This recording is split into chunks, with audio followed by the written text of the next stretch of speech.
شروع اللہ کا نام لے کر جو بڑا مہربان نہایت رحم والا ہے۔ بھلا تم کو ڈھانپ لینے والی یعنی قیامت کا حال معلوم ہوا ہے؟ اس روز بہت سے چہرے یعنی لوگ ذلیل ہوں گے، سخت محنت کرنے والے تھکے ماندے دہکتی آگ میں داخل ہوں گے۔ ان کو ایک کھولتے ہوئے چشمے کا پانی پلایا جائے گا، ایک سخت خاردار جھاڑی کے سوا ان کے لیے کوئی کھانا نہیں ہوگا جو نہ مفید غذا بنے اور نہ بھوک میں کچھ کام آئے۔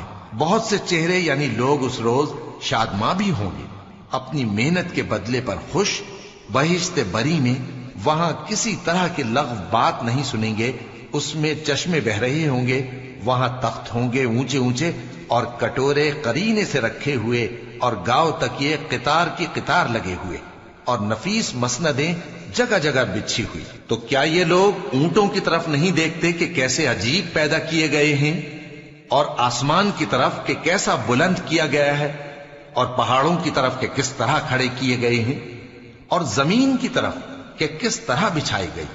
پس اے نبی صلی اللہ علیہ وآلہ وسلم، تم تو نصیحت کرتے رہو کہ تم نصیحت کرنے والے ہی ہو، تم ان پر داروغہ نہیں ہو۔ ہاں، جس نے منہ پھیرا اور نہ مانا تو اللہ اس کو بہت بڑا عذاب دے گا۔ بے شک ان کو ہمارے ہی پاس لوٹ کر آنا ہے، پھر ہمارے ہی ذمے ان سے حساب لینا ہے۔